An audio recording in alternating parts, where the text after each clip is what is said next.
সকাল সকাল স্নান করে চলে এলাম। আর আমরা যখন স্কুলে যেতাম ছোটবেলায়, তখন আমরা দেখতাম যে মানে বন্ধু কি টিফিন এনেছে, যে আজ তোর মা কি টিফিন দিয়েছে। মানে অন্য অন্য বন্ধুদের টিফিন দেখতাম যে আমি কি টিফিন এনেছি বা আমার বন্ধুরা কি টিফিন এনেছে। তো সেরকমই বেটু হয়তো কারোর দেখেছে। তো কালকের থেকে এসে থেকে বলছে, মা আমি কিন্তু নিমকি খাবো। তো কাটা নিমকি হয়তো কোনো বন্ধু ওর নিয়ে গেছিল, হয়তো খেয়েছে, খুব পছন্দ হয়েছে। তো ও বলছে যে আমাকেও কিন্তু নিমকি করে দেবে। ও ছেলের আবদার যে নিমকি আজ কিন্তু ও কিন্তু পরের দিন টিফিনে কিন্তু নিয়ে যাবে। তো আজকে সেটাই করবো, বাড়িতে কাটা নিমকি বানাবো। তো চলো রান্নাঘরে যাই, বাবা আজ কি সবজি এনেছে সেটা আগে দেখতে হবে, তারপরে কাটা নিমকিটা করব। তো কাটা নিমকির জন্য কি কি করছি না করছি তো সবটাই তোমার সাথে শেয়ার করবো। আজ বাবা কি সবজি এনেছে দেখি। বাবাকে বলেছিলাম শসা এনেছে। এখন শসা কিন্তু খেতে কিন্তু খুব ভালো লাগে, কচি কচি শসা তো এখন নতুন হয়েছে। আর টমেটো নিয়ে এসছে, এদিকে টমেটো, আর এখানে কুমড়ো আর ঢেঁড়স। চলো আজকে যা হোক সবজি কিছুটা বানাবো। আগে বেটুর জন্য নিমকিটা বানিয়ে ফেলি। আর এদিকে সকাল সকাল তো রান্না বসিয়ে দিয়েছি, যেখানে ভাত হয়ে গেছে আর এখানে ডাল হয়ে গেছে, মোটামুটি কমপ্লিট। তো সবজিগুলো রেখে দিচ্ছি এখন। আর এদিকে নিমকি বানাবো নিয়েছি, তোমাদেরকে এবার দেখিয়ে দিই। আর এদিকে ডালটা আমি আগে ঢেলে নিতে হবে, চলো আগে ডালটা ঢেলে নিই, তারপরে নিমকির প্রসেসটা শুরু করছি। তো ডাল তো ঢালা হয়ে গেল, এখানে দেখো আমি নিমকি বানাবো। তার জন্য এই যে জোয়ান মুড়িটা আলাদার জন্য নিয়েছি, জোয়ানটা। তো আমি তো এমনিতে মৌরি জোয়ান মুড়ি ভাজা খাই, তার জন্য বাবাকে মৌরি আনা করে দিয়েছিলাম। আর এখানে দেখো আমি নিয়ে নিয়েছি সাদা তেল, নিমকির জন্য মাস্ট সাদা তেল তো লাগবে।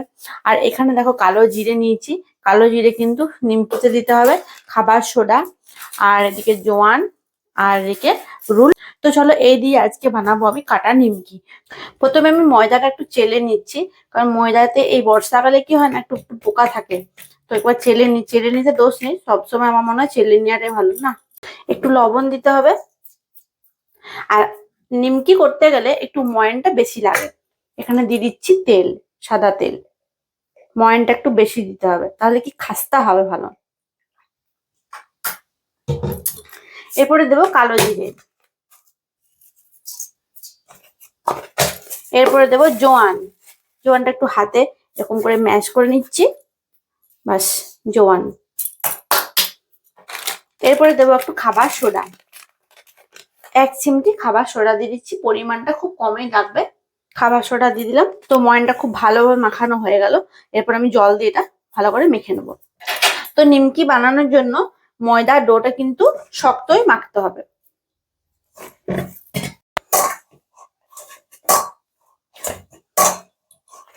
দেখো গাইস ডোটা কেমন শক্ত হয়েছে, এরকমই কিন্তু ময়দাটা শক্তই করতে হবে। তো কড়াই বসিয়ে দিয়েছি, আর এখানে আমার তেল এখানে রেডি করা আছে।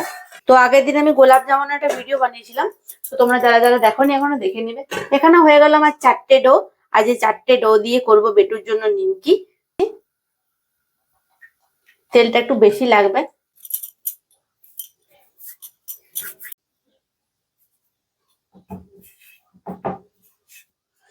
চাপ দিয়ে বেলতে হবে,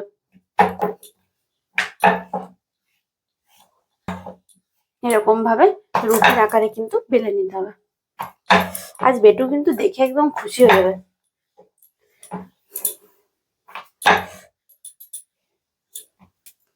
ঘাম বেরিয়ে যাচ্ছে, তো শক্ত না।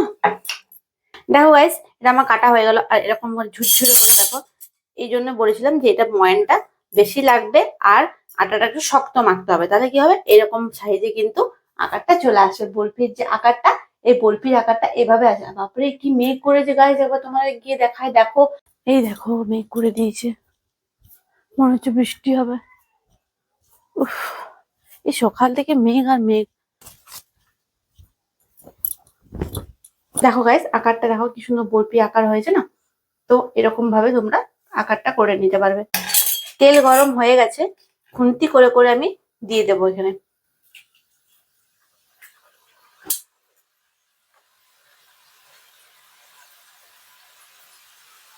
এই দেখো গাইস কি সুন্দর ফুলে গেছে, দেখতে পাচ্ছ নিমকি গুলো। লাল লাল যতক্ষণ না হচ্ছে ততক্ষণ কিন্তু এরকম করে তেলের মধ্যে রেখে হালকা নাড়াচাড়া করতে হবে, বেশ সুন্দর করে খড়া খড়া করে নিয়েছি, লাল লাল খুব সুন্দর করে ভেজে নিয়েছি। এবার তুলে নেব, বাকিগুলো কিন্তু দিয়ে দেবো।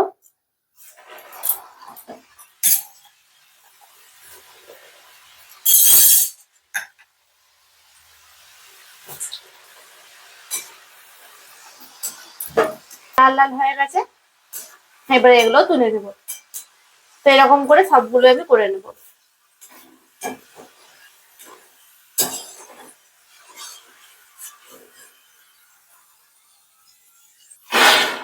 বাকি রইগুলো আছে সেগুলো ছেড়ে নিয়ে পর আবারে ভালো মেঘ এসছে। এখনো পর্যন্ত কিছু খাইনি গাইস, এরপরে খাবো। বেটু এলে পরে খাবো, একসঙ্গেই খাই, বেটু আসার পরেই আমরা খাই। এটা আমার হয়ে গেল, এবার এটাও দিয়ে দিচ্ছি। হাতে করে করে নিতে হবে, তারপরে খুন্তি করে করে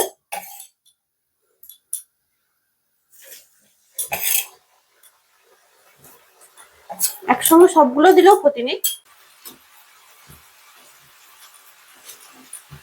এই মেঘের খেলা বোঝা ভাই।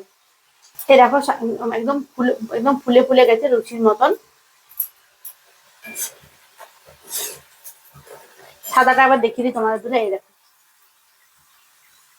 লাল লাল করে ভাজা হয়ে গেছে, তুলে নিচ্ছি।